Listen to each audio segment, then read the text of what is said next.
All right, hello.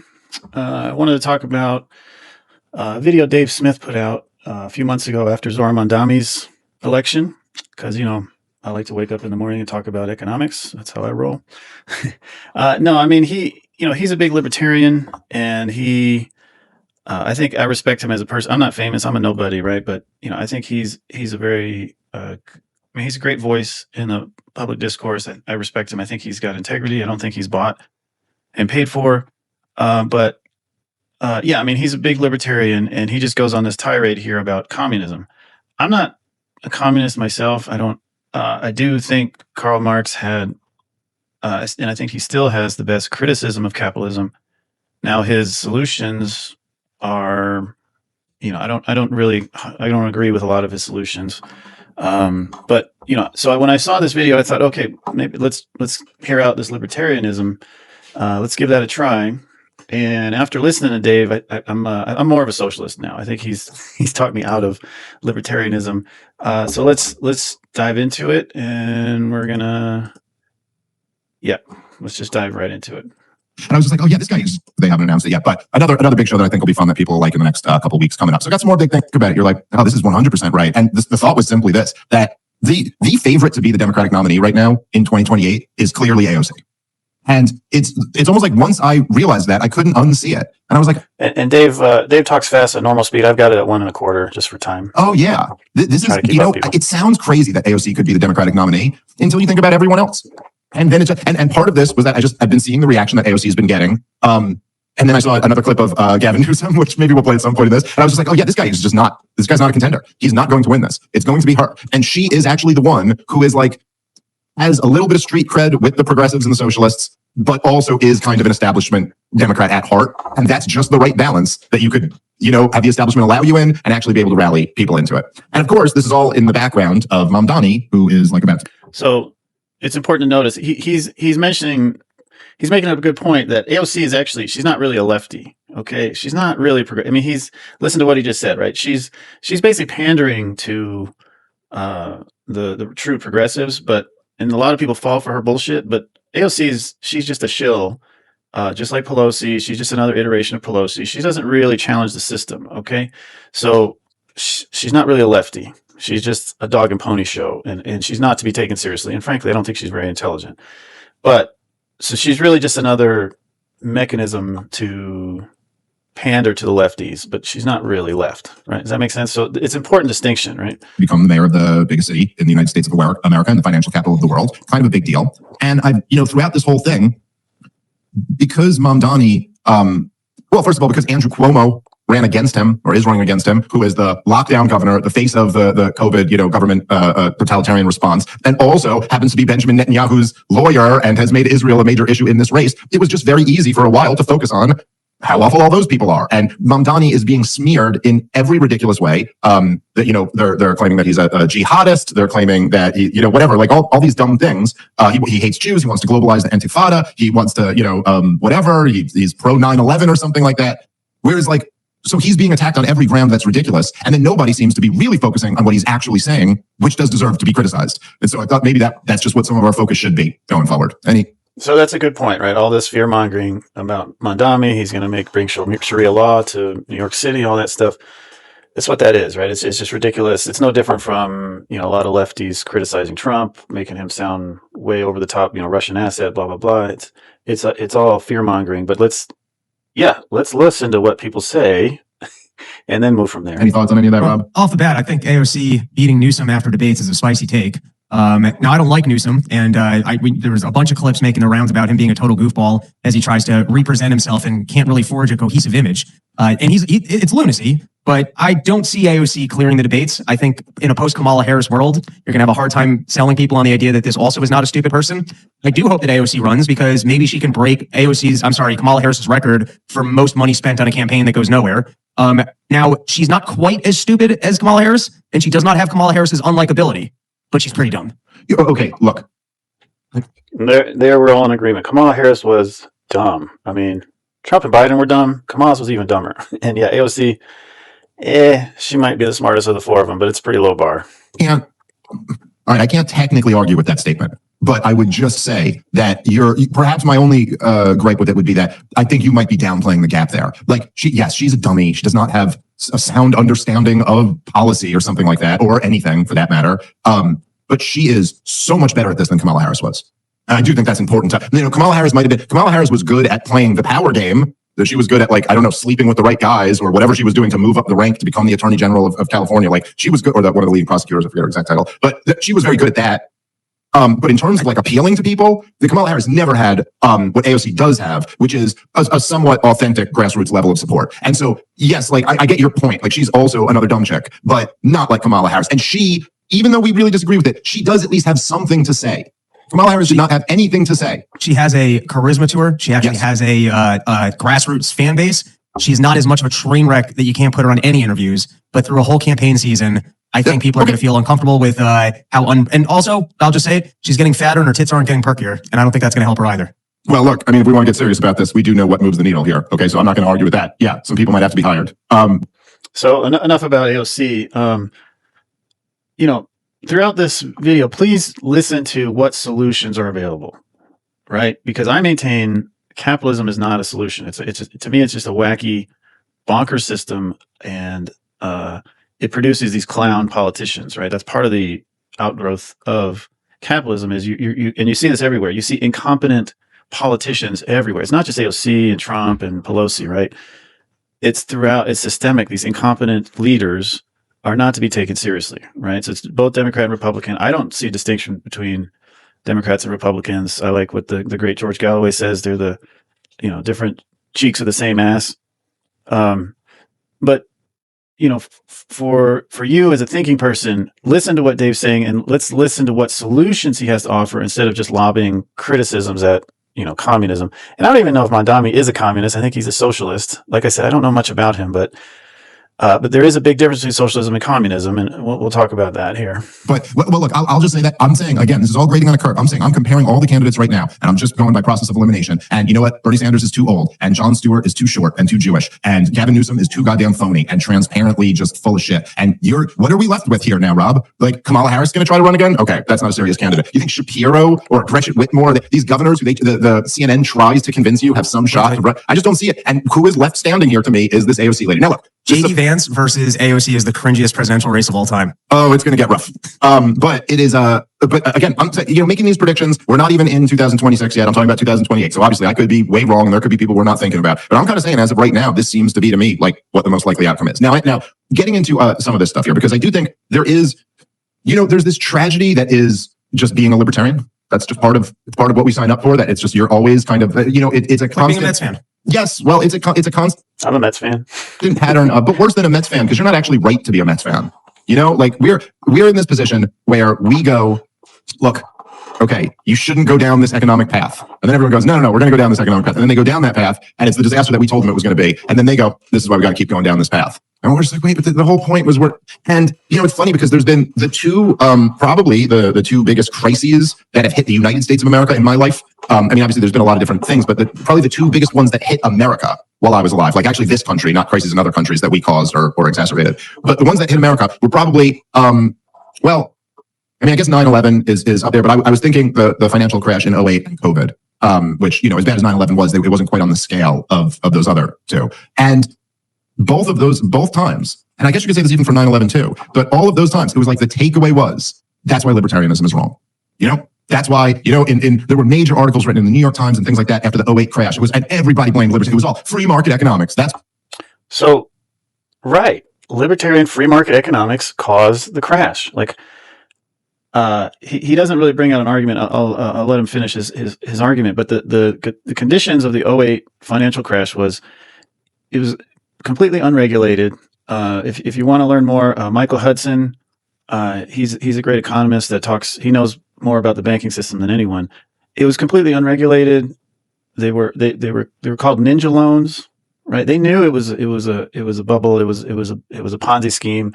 Ninja means no income, no job, no credit, right? So they knew this was just a bullshit system. That's the free market. That's the free market. So all right, let's let him finish his thought. What caused this? It was capitalism, And then when COVID came, it was the New York Times major piece. There's no libertarians during a pandemic, and everybody knows we need lockdowns now because look at this virus. And in both cases, we were totally vindicated, totally proven right. It was actually the best argument for being a libertarian.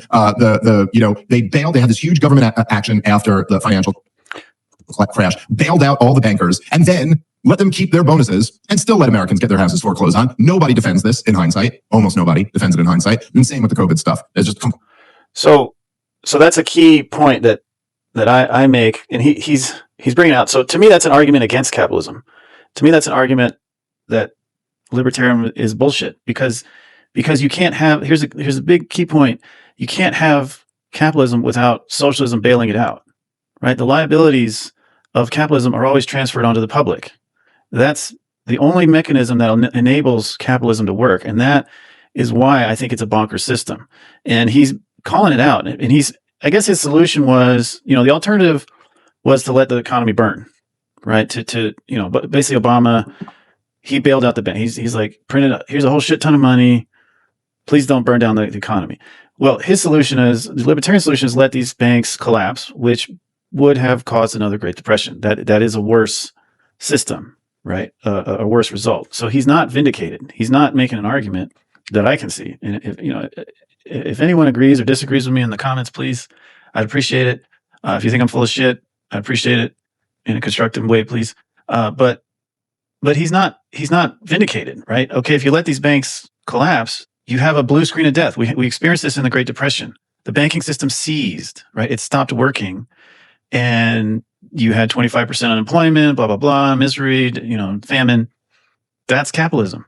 Okay. So Obama and his cronies, and I have no love. I think he was a terrible president because Obama was a toady of the banking system, the capitalist banking system. Right. So in one breath, Dave is pro-capitalism. And then the next breath, he's like, whoa, we can't bail out capitalism. But it always ends in collapse, right? So I don't understand. We would have been so much better just being libertarians the whole time, as a society. But every time there's a major crisis, we have to pretend, like in 2008, we have to pretend that, hey, look, at the culmination of 8 years of Ron Paul being president and Judge Napolitano taking over the Supreme Court and, Robert Murphy being the Fed secretary, now all of a sudden we have this problem because of all you libertarians. But in fact, none of that happened. And it was George W. Bush who was president, and we spent like trillions of dollars on stupid wars. And then he expanded a huge expansion of Medicare and the Department of Education and just all types of big government programs. And then when it's a disaster at the end of that, they go, the problem here was libertarians. The problem here was capitalism, free markets. And so now it does seem that Yes, that's right. Your criticism... Yeah, I mean, capitalism always tends towards these monopolistic, situations and then these monopolies control the government, and I'll offer my solutions as well. But I think basically my solution is the American people need to rise up and take control of their own government, right? And it's not in control. And he's highlighting, a lot of what he's saying is true.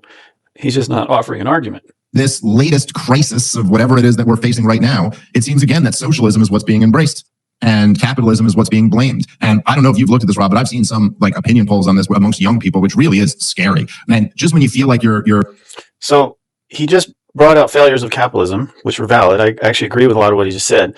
But socialism, we got to be afraid of socialism. All right, let's go. Making some strides. And it's like, the young people are turning against the warfare state and turning against the Zionists, and they're turning against the legacy media and all this, but they're turning towards socialism. Just these, and even amongst the Trump supporters, like Gen Z MAGA, even they are very likely to say things like, profit is theft or whatever, and kind of embrace this idea that the government should be taking a much bigger role in housing and education and daycare and all this stuff.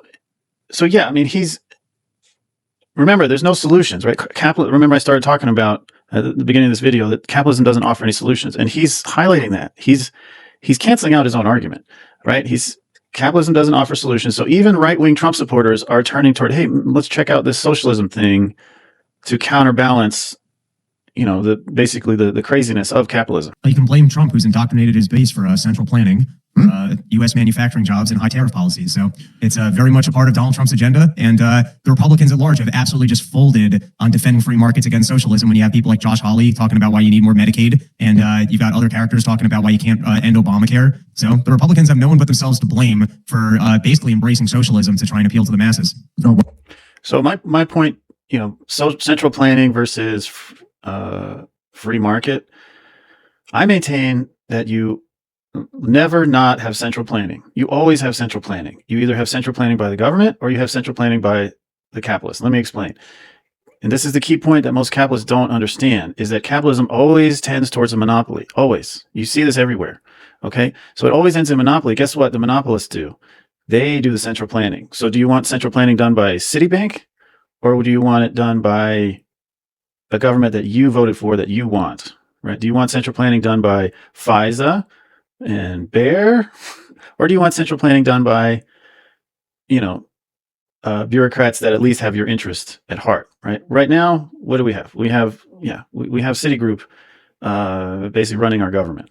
100%, man. It's a failure. Look, I mean, the truth is, if in 2025 you have young people embracing socialism, even communism, then yeah, obviously, Rob, right? Like, by definition, the Republicans have fucking failed. And you know what? That I'll take a piece of that failure for all of us. All of us have failed. Like, the Republicans have failed. The Cato Institute has failed. The Mises Institute has failed. Reason Magazine has failed. Our podcast has failed. Like, if you're telling me that the most disastrous economic policy of the 20th century, that is, wherever it is still alive in the 21st century, still results in nothing but misery and starvation and tyranny. Like, the biggest disaster of any ideology that's ever existed is communism. It's like responsible for like 100 million deaths in the 20th century alone. So here I got to call some serious bullshit. So this what I don't understand is, so right wingers will, let's, like I said, I'm not a communist, but let's just say all those deaths are attributed to communism. Let's even the higher estimates. Let's say those are true. They're probably exaggerations, but let's talk about all the deaths because of capitalism. Why the hell do we not talk about that? Why don't you put yourself to the same standard? How many people have died because of capitalist wars? Okay, capitalism really started because of the Bank of England, right? I quote or reference a lot of Professor Jang, and the capitalism's innovation when it started was the Bank of England. Basically, the innovation was they socialized the Bank of England socialized the liabilities, right? They say your money is safe here with the Bank of England. Because we'll insure it basically with the public, the English or British public. Okay, has there been a more destructive force on this planet than the Bank of England the past 400 years? Not syphilis, not smallpox. I don't think it's we still are talking about how much the British have fucked up the earth, right? Now let's talk about World War I alone, 16 million deaths. World War II, 70 to 85 million deaths. These are capitalist wars. World War I, World War II. Okay, England, United States, Germany, Russia, these are all capitalist countries. This is all death wrought by capitalism, by profiteering. Okay, World War II, fascism is basically state capitalism. It's basically the merger of capitalism and the government, and then they just blatantly just don't care about what the people want. Korean War, Vietnam War, Iraq War, Afghanistan War, and then here's the kicker: United States sanctions. United States, capitalist country. This is crazy. Deaths due to U.S. sanctions the past 50 years, 38 million. So the United States has denied medicine, starved 38 million people over the past 50 years. 51% of them are children under 5. John Mearsheimer refers to this study. The Lancet Global Health is the source, right? So this is more than what the communists have wrought. And this doesn't even talk about all the ethnic cleansing of the 1800s, the 1700s. It's all capitalism, right? So, all right, let's keep going here with our man, Dave. Are asking for that, then yeah, we've all failed. But obviously, Rob, to your point, no one owns that failure more than the freaking Republican Party, because there's supposed to be an entire political party, one of the major 2 political parties that's devoted to what? Republicanism, right? Like keeping a limited constitutional Republican style of government, which means to some degree laissez-faire capitalism. And yeah, they've completely failed to fight against this whole thing. And a huge part of that, of course, is because we live in this insanely corrupted big government country. And everybody's been convinced that that's what capitalism is. And if that's if this most crony and corrupt and blood-soaked version of capitalism is capitalism, well, then of course the young people want whatever the opposite of that is. So, like, I would probably actually I would prefer Dave's version of capitalism. But what he's missing is it always ends in this, what he described, right? This corrupt, monstrosity of a government, right? And let's just preface: government is basically, it's a tool, right? It's a tool to either control the people, or it's a tool to enhance the people's lives, right? And which do we have? We have the first, right? And so that's the problem. And so I'm looking for, what's the solution, right? How do we not end up in the situation we are? Because yes, capitalism always ends up this way, and he knows this. He knows this. No, and you watch this all the time, man.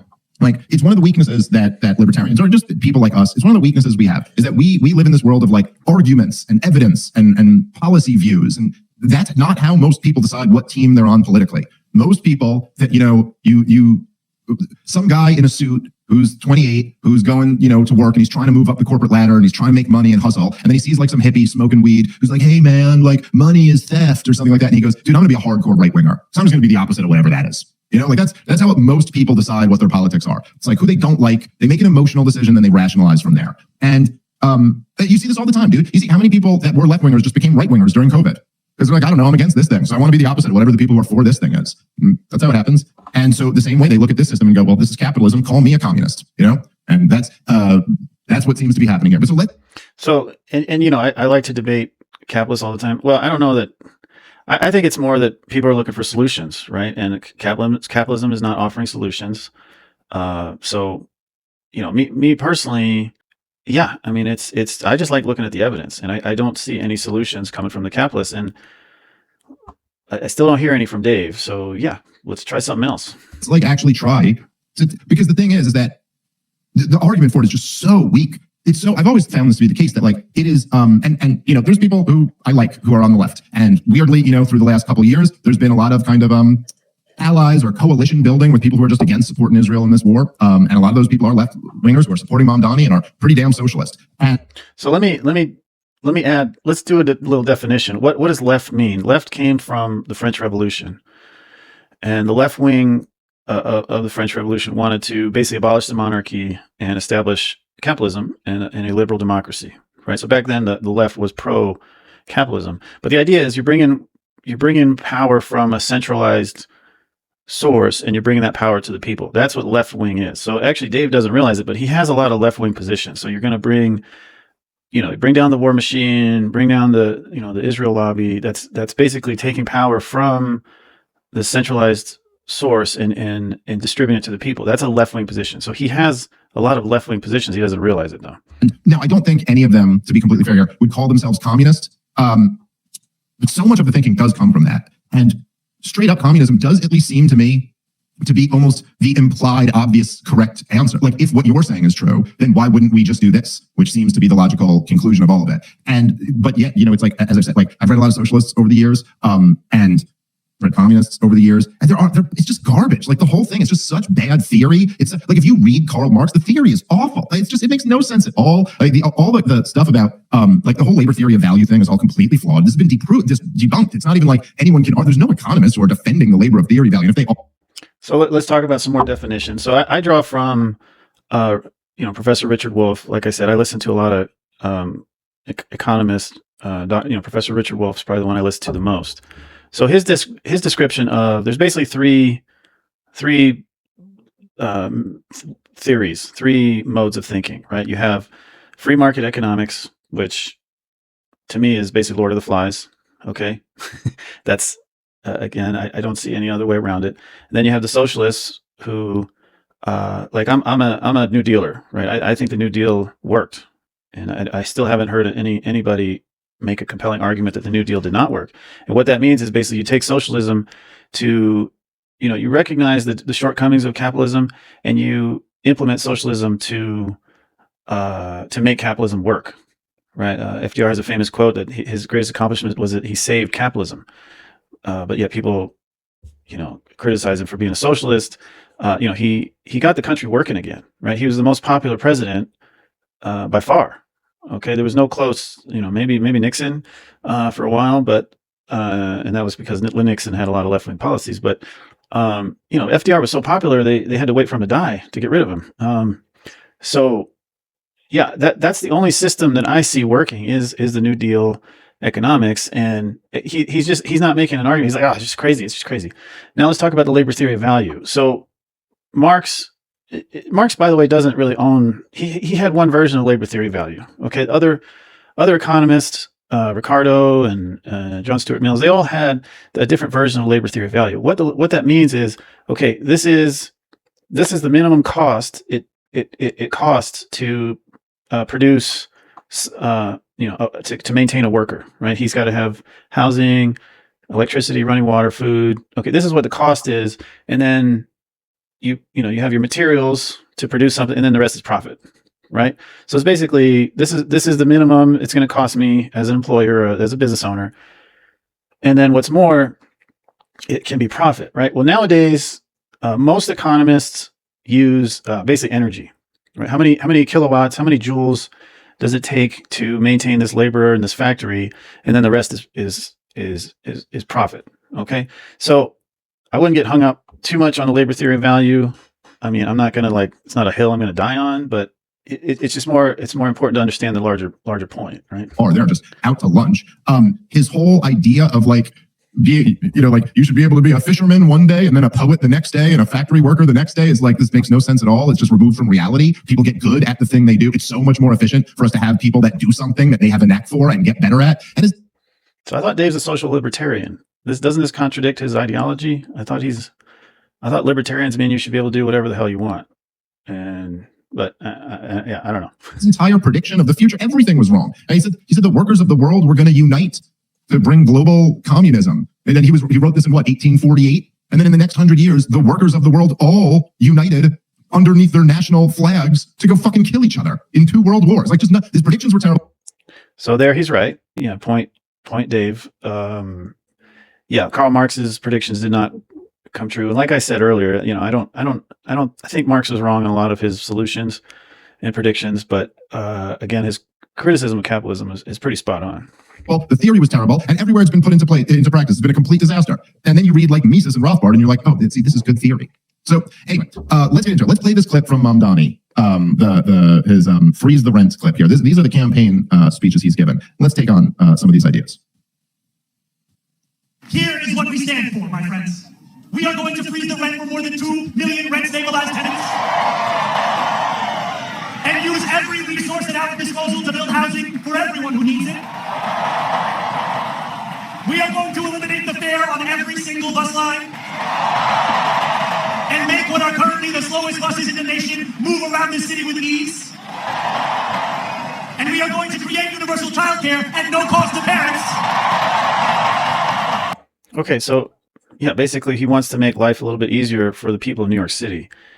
It is not easy to live in New York City, right? It's a very difficult city, especially if you're not, very wealthy. If you're not making 150 grand a year or more, you're struggling in New York City. So New Yorkers can raise their family in the city they love. Together, New York, we're going to freeze the. Together, New York, we're going to make buses fast and. Together, New York, we're going to deliver universal. We will make our city one where every person who calls it home can live a dignified life. All right. So, I mean, look, not great chance. So my question is, how is the free market going to provide those things, right? These are all things that people want, right wing, left wingers. Everyone wants those things that he just mentioned. So how is my question is, how's the free market going to make this happen? Right? It doesn't. It ends in what he just described was World War I, World War II, Great Depression. That's the benefits of the free market. First of all, it doesn't have the rhythm. A good chant is all about rhythm, and he's not doing great there. But this is the stuff that is like, look, everybody's attacking the guy for being a jihadist. I think I mentioned this on the Daryl episode. I posted on Twitter the other day, and I was like, everybody's telling me this guy's like a Jew hater, jihad. Like, what's this based on? What are you talking about? And they have nothing. Everyone goes, he said globalize the intifada. And you're like, when did he say that? Can I see the clip of it? You go, well, okay, he didn't say that, but he was asked about it and he refused to denounce it. And whatever. It's all this other shit they're like trying to convince you of. But this is the shit that's resonating with people. And look, yeah, people would like a better life. One politician. I want to bring up a point. There's just one politician that with a little bit of democracy, little bit evidence of democracy. And he said earlier that Cuomo was basically a right-wing corrupt shill, right? I don't think anyone disagrees with that. But just one politician trying to actually improve people's lives and a little tiny bit of democracy, and this freaks out the right wing. Just want to put a pin in that idea. Look, let's just start with this, right? One of the, and this is why I do say it's almost like I say the implication is communism, is because none of them ever seem to give you a limiting principle. Like they always seem to, it's like with the minimum wage debate. They always seem to go like, we need, the minimum wage is currently $12. We need $15 an hour. And then, like a few years later, all their spending bills have destroyed the currency. And then they go, we need $25 an hour, right? Like that. So now it's like $25 an hour minimum wage, but no one ever gives you like, why not 30? Why am I not better than you if I say 30? And then someone come along and say 35. Like what? Why not $100,000 in it? Like they never grant you. So in other words, like if this model works, if we can say the buses are free, that works. Well, why stop there? Why go with rent freezes? Why not lower rent? Right? Like if you're already dictating that you can control the price of it, why stop there? Right? Like it seems like you present it as if it's an obvious good for the government to do more of this. But I'm just asking the question, reductio absurdum, right? Why not go further? Why not pay people every time they get on the bus? That's better than free. So this is kind of sort of a straw man argument, right? Like, people need more money, right? People are struggling. So why not make everyone $100,000? Obviously someone struggling, making $12 an hour, and now they're making $15 an hour. Their life is a little bit better. To me, this sounds like a straw man argument. I don't understand why there's an argument against what Mondami's saying, but okay. Why not give them $10? You get on the bus, here's $10. Is there a problem? Are we starting to see an issue? Because again, why can't I just stand next to Mamdani and go, freezing rent and free buses is kind of nice, but I say eliminating rent and making everything free. Boom. What's your counter to that, Mamdani? Why is that not better than your plan? I say that. I mean, he's saying it's a slippery slope. I don't see this as an argument, but okay. It's my plan. I want to be mayor of New York City. Everything free. Everything. No more money. You have whatever you want. It's all free. Does this sound economic policy? Does it sound like that to you? Like before I even have to get into why that wouldn't work, don't you just as an adult go, yeah, okay, we can't do that. Like that doesn't, and then, okay, so as soon as you accept that, go, oh, okay, well then might there be some costs to doing a little bit of it? So the counter, my counter to what he's saying is, oh, we can't just let people have a better life because it costs money. Yes, that's true. But the system today, I mean, the billionaires, I don't care if this offends people. The billionaires, they do not pay taxes. They don't. I mean, it's a running joke, right? That, what's Warren Buffett says, my secretary pays more in taxes than I do, or as a percentage, right? There's what's that famous quote from, I forget her name, is Leona Helmsley. She was a famous billionaire, right? She said, I don't pay taxes. Little people pay taxes, right? So why is it okay for billionaires to, sponge off of the public infrastructure, to get huge subsidies, to basically buy off government-funded technology and profit off of that, right? That's all free. So you have a lot of free stuff that super rich people are profiting off of, but a working mother working 2 or 3 jobs, whoa, if she had a free bus ride, that's fucking crazy, right? So we just hand trillions of dollars to these billionaires without any question, but a guy working 3 or 4 jobs, he can't pay his rent. We can't help him. We can't afford that. That to me, this makes no sense. Like, why is it that if there's a cost at a certain point, where is the limiting principle? Where is this sweet spot? How do you know exactly what this is? And maybe all of it's just damaging to the economy. So what I've learned in my studies is we're all just trying to figure it out. Okay. Everyone's just trying to figure shit out. Okay. No one has the answers, not the communists, not the socialists, definitely not the capitalists. And I don't see any answers from the libertarians. So we're all just trying to move toward a better situation. Right. He likes to read a lot of wonky books. This seems like a weak argument to me, but maybe it's a compelling argument to other people. Maybe you can't actually make things free. And isn't that like the whole center of it, Rob? Is that the idea of saying look, you have this thing called the government, right? The government is a group of people who have a monopoly over the law. Correct. Yeah. They can't just make things happen. Government doesn't produce anything. It can't give you anything. Like a guy who owns a factory and the factory makes widgets, he could give you a widget. But the guy at City Hall can't give you anything. All he can do is tax people. And who are the taxpayers? The New Yorkers, the same New Yorkers he's talking about. All they can do is take you, it's like if you have a swimming pool and I go, I could give you more water in the swimming pool, but I don't have any water. So what I can do is I could take some water out of the deep end and put it into the shallow end. You're like, yeah, but that's not the same people who you're talking about riding the bus are paying taxes in New York City. All you can do is tax them for the bus ticket rather than charge it to them when they get on the bus. And by the way, you find out how nice it is. Like, I don't think actually, the MTA monthly cards aren't cheap, but like, it's actually not like the biggest expense for poor people. And what do you think is going to happen when all those buses are free? It's just going to mean you can't take them anymore because there's going to be homeless people all over them. But anyway, regardless of that, like, you get my point on this, Rob. It's like, you're sitting here, number one, it's like, why shouldn't we just make everything free then? And also, what the hell do you even think it means to make things free? What does, like, this is just like, it's like you're promising alchemy. So, no, I mean, the answer is what he said. You tax, right? You tax the rich. I'm a big fan of, yes, tax the rich. For fuck's sake, please. They've had a free ride for long enough. Tax the rich. What radicalized me was if we just eliminate all tax breaks for the rich, not even raise taxes, just David K. Johnson, he's done a lot of work on this. But basically, we just eliminate tax breaks.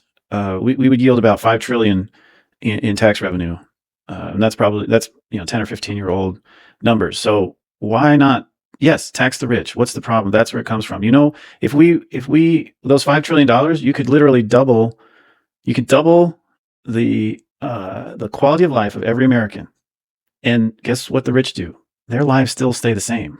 Okay, so I don't see the problem here with the government taxing and making other people's lives a little bit better. Like, isn't that the point of the government? It's shocking to me how bad things have got in New York City that people are excited over a free bus ride. No one even likes the buses. People want the subways fixed. They just want right, because of rich tax breaks for the rich. The infrastructure in New York City is shit. So yeah, people are, hey, could we maybe not have shit infrastructure anymore? Government to govern and do all the things that they're supposed to do. And speaking to your point, it's just, this is how low people have stooped, that they're just, I've never seen a more pathetic, just clapping and yes, free, you're going to make it free and that's going to be free and this is going to be free. Listen, I don't currently live in New York City. I can't afford to live in New York City. And that's a problem. It would be better if New York City was not this just rich playground for people with a ton of money or the kids of people with a ton of money. I don't know what happened in New York City that it stinks, but it stinks now.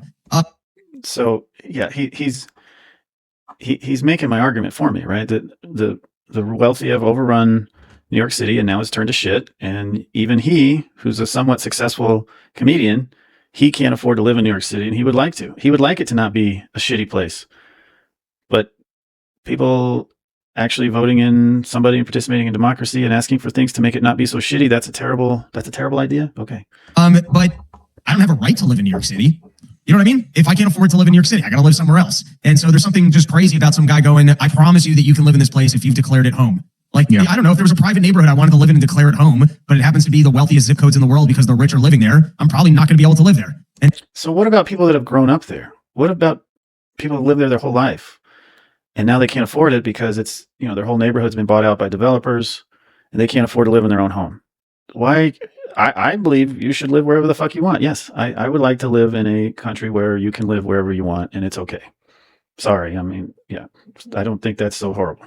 So when you just make promises, if New York City's your home, I'm going to make sure that your childcare is free, your transportation is free, and no one can raise the price on your rent. Hey, I think the best that can happen right now is this guy actually gets into office, he enacts all these policies, there is no bailout, he fails miserably, and people realize that when the government promises you free stuff, you don't want to take that offer. It's a deal from the devil. It's if you think about even the thing, which I did find kind of interesting with like the child care stuff, where you're like, so what are we really even talking about here? There was, I don't know if you saw this, Rob, but this was an unrelated national story about the government shutdown. But so I guess there was, what was it, the Agriculture Department, where they're talking about like the food stamp program, and they're, I think it was an attempt to put pressure on Democrats to vote for the Republican spending bill. But they were basically saying, I forget the exact numbers, but they need like $8 billion to meet like their requirement for food stamps for next month. They only have like a few $1 billion in the reserve account. They said, we're not using that billion. So unless there's a spending bill passed, like people aren't going to get their food stamps or something like that. And they're like, this is, and so of course every, leftist on Twitter is like, they just threatened 40 million people with food insecurity. And of course it is, as me and you would both agree, it's like the ugly thing about the game of politics. Like, yeah, they use the people hostage to try, and you can spin this however you want to, because now they can say, oh, hey, Democrats just vote for the Republican spending bill and all those people get their food stamps. So, hey, you're holding them hostage. And they go, no, you're holding them hostage because we want this other spending bill with more additional spending. Your additional spending isn't as much as our additional spending. So they're playing this whole game.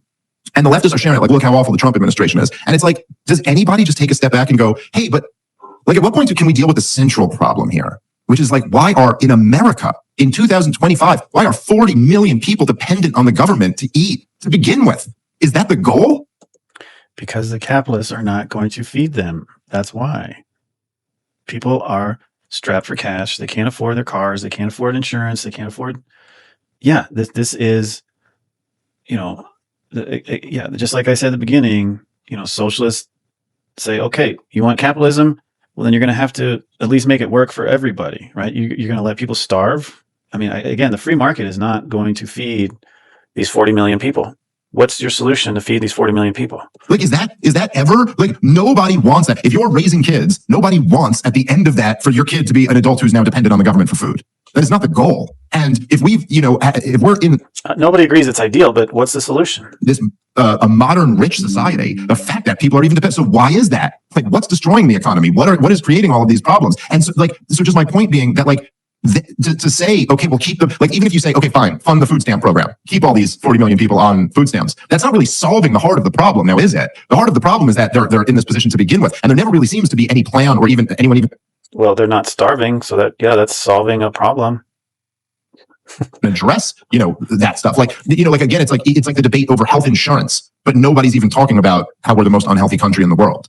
Like, okay, fine, but like, isn't it, like, if something like 70-something% of all medical bills are due to preventable illnesses, then, like, why don't we get into prevention a little bit at some point? And so again, this idea of, like, when you're talking about childcare, I mean, what are we talking about here? Like, there are public schools, and there are, I think, preschools, like public preschools all over the place at this point. I think like almost every public school has a preschool, or every district has like a public preschool in New York City. So what are you talking about? Kids start preschool at 3. What are we talking about? We're talking about the first 3 years of their life. We're talking about, his big plan is that the government will raise your baby for you, not your kid, your baby. Now, look, again, much like the food stamp thing, I'm not suggesting that, like, there isn't like a single working mom who's got 3 kids who has no other option than to put her kids in daycare right now. Like, her mom isn't around, her dad isn't around, the father took off, and she's got these 3 kids. Someone's got to watch these kids while she goes and works a job so she can, take care of them. Okay, I understand that exists. But, like, at any point, are we going to talk about how, like, that's really not good? So, yeah, all right, he's kind of agreeing with me. The people who have no option, okay, a single mother, she should be on food stamps. She's working her ass off. She should be on food stamps. So he's actually agreeing with me, but he's not offering any solution, right? Yes, there's people that, of course, there's people that abuse the system, right? There's, whatever, welfare queens, or, people that are career food stamp people. Yes, any system you're going to have inefficiencies, but the people that actually control the system, they're abusing the system way more. The people that are in control, they're abusing the system way more than, a homeless guy getting $130 a month in food stamps. So he's not offering any solutions. Where are the solutions? That's what I'm here for. That's not the type of society you want. Isn't one where, like, single mothers are, like, dumping their babies off to the government for the government to raise them so they can go out and hustle to barely, get by. They also, I guess, need a rent freeze as well because they can't afford the rent, and they're living paycheck to paycheck, and the government is raising the babies. That is. So my solution, again, is the New Deal. Talk to any, and you think I'm full of shit, talk to any baby boomer, right? Back when we were under the New Deal, ask them what was the homeless problem look like? What was homelessness like in the 50s and 60s, even in the 70s? There was no homelessness. It was pretty much eradicated in the United States. I mean, there was every small town, they had like one token homeless guy, and he just kind of liked to live that way, right? He was probably a drunk. But now we have, after 40, 50 years of neoliberalism, right? 40, 50 years of Reaganism, cutting taxes, cutting these social programs, we have homeless villages on every corner, right? We have just these encampments everywhere, and that's capitalism, buddy. It's not a good system. Why are we here to begin with? Because anyway, I guess I just explained. My point is that once you start to go to the root of the problem a little bit and go, hey, can't we all kind of agree that it's preferable that babies 6 months olds aren't getting dumped in government daycare? Like, it'd be preferable if they were raised by their mother or their father or their grandmother or their aunt or their uncle, or their like it would be preferable for a single mom to not be completely alone, to have a bit of a support system. And there I'm 100% in agreement, right? And that's what radicalized me, is that I saw capitalism destroying the family, right? Capitalism makes it harder and harder to maintain a family, right? Harder for a single male, or people talk about that all the time, how it's hard for a man to support his whole family, so the wife has to go to work, right? That's I mean, the capitalists have run the country. They've had their way since Carter administration. So, yeah, this is your solution, Dave. What are you complaining about, bro? Maybe the government is never going to quite simulate as good as a family could be. Maybe she needs a little bit more than a government check or her rent freezed or free childcare. I think what she needs is, like, actual support. Because if you start to ask that question, then you start to ask, hey, what undermines that? What contributes to that problem? And then you find, like, pretty obviously that's like, oh yeah, the whole welfare state. the whole goddamn welfare state that moved in and became the competition of family and churches and community. Like, this is what welfare was before the welfare state. Before that, it was mutual aid and churches and communities. So my counter to that, I guess these very right wingers and these libertarians, let's just depend on the churches and families. Okay. Well, why? My obvious question to that is, why aren't they doing it now? Why aren't churches? And some churches are helping a lot of, I once in a while I volunteered at a church soup kitchen. There's churches are doing some good, but this is what he's talking about is Lord of the Flies. Let's have Lord of the Flies. Let's just depend on each other. Why aren't the churches doing it now? Why aren't families doing it now? Well, he's saying because they have an alternative and they're dependent on the government. Okay, well, what about people who don't have a family? What about people that don't have access to a church? What about if you're gay and the church doesn't want to help you? What about those people, right? It's not a solution. It's not a viable solution. Are the churches going to go do studies and allocate money for this is how much money we need to support the single mothers? No, they're not, right? They're not. That's why you have a democracy and people get together and say, hey, let's establish this government so that we all have a better life. What took care of people when they were on hard times. And so I mean, we had the Great Depression. We had 3 years of the Great Depression before FDR got in office. Okay. Where were the churches fixing the Great Depression? They weren't, right? They weren't. So again, he's not offering a solution. Yeah, this is ideal. I would love to not have to pay taxes. I would love to just, hey, call my dad. Hey, can I have $100,000? I need $12,000 a year for my kid's college, and my dad just here writes a check.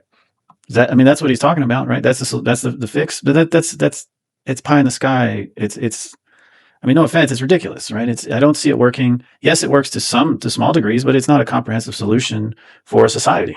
Have these interventionist policies that undermine a healthy society, cause all of these problems, right? That you can look at with food stamps, with the price of everything being driven up, with hyper regulation that slows down job opportunities, and you know what I'm saying? Like all of these policies that hurt the economy. Then you get people in a situation where they're dependent, and then you go, the only answer here is a socialist government program. Well, it's the same shit with all of these things. You have these.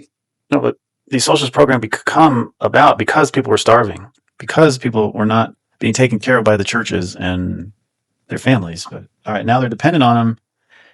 Yeah, these policies are popular. People don't like to starve.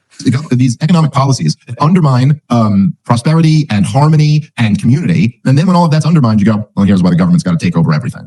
And, it was the capitalists that fucked things up first, right? We talked about the Great Depression, the 2008 housing crisis. It was the banks, both times, that created everything. But, giving starving people food, that's the problem. I just don't see it. I don't get it. As things are, they can always get a lot worse. And all of these prescriptions, just more government intervention into this shit is going to make everything worse. It's it's what you said at the beginning of the episode, but it's just what drives you so nuts about socialism. And it's what's been driving me nuts about Donald Trump's tariff policy is that you've had previous market interventions of the way that the government has messed up the free markets. And then they come in with new solutions to fix it, which is always just going to make it messier. But people fall for the trick. I think if So yeah, that's my question to the world is where's the evidence of the free market working?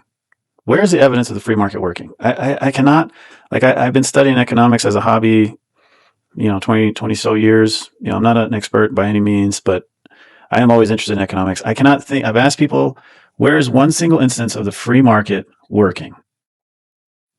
No one has ever been able to give me an answer. If anyone out there can have an example of the free market working, please put in the comments, because I have never heard of one. It's just all this kind of ethereal free market juice. Just sprinkle some free market, and that fixes everything. Where's the evidence of it working? If there's just not enough if you distorted the free markets enough that people don't feel like they have a fair chance or opportunity to go out and compete and live a better life, and there's a lot of socialism and just government money that's actually making people successful, then people look at it and they're just like, you know what? I want a piece of that pie. Why is it all going to the billionaires? If we're giving free money to them, then whoever the strong man is that's going to step in and say that they're going to do something that helps me, I'll vote for it. No, and that's right. And it just doesn't help. It's free money or government loans for college just drives up the cost. It's free money for your healthcare is going to drive up the cost. When Kamala Harris was proposing free money for as collateral to go get a mortgage, what do you think that's going to do to the housing market? It's the devil's trick of free government money, is that it just increases the price on you, and now you're more indebted or more reliant on and not able to be self-sufficient. So he brings up a solid point. He brings up a solid point that the government kind of distorts markets, and I agree with that. But it's always in service of the banks, right? It's always in service of the insurance companies. So it's again, it's look to who's profiting off of what he's saying, right? I mean, the whole reason we have a housing market was because of socialism. The whole reason the middle class is able to buy a house was because of the FDR New Deal programs that basically insured, the banks, insured the housing market, right? He wanted to create a market where people could go and buy things and cause demand and work, right? Because he had to put people to work. So there's a lot of benefits to what I'm saying. There's a lot of benefits to actually having a housing market, which is enabled by the government, right? It's insured.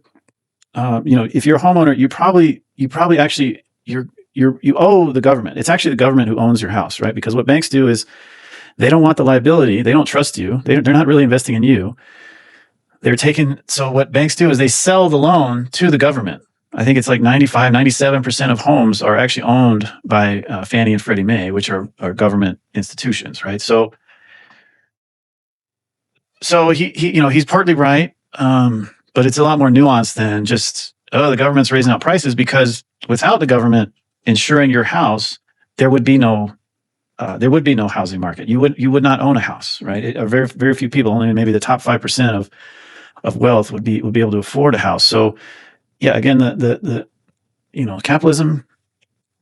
Yeah, the counter to what he's saying is it ends in monopoly and Lord of the Flies. So now I don't agree with what's happened with the college. Yes, a lot of the government loans have driven up college prices. I don't agree with that, but that's a lot more nuanced discussion. So,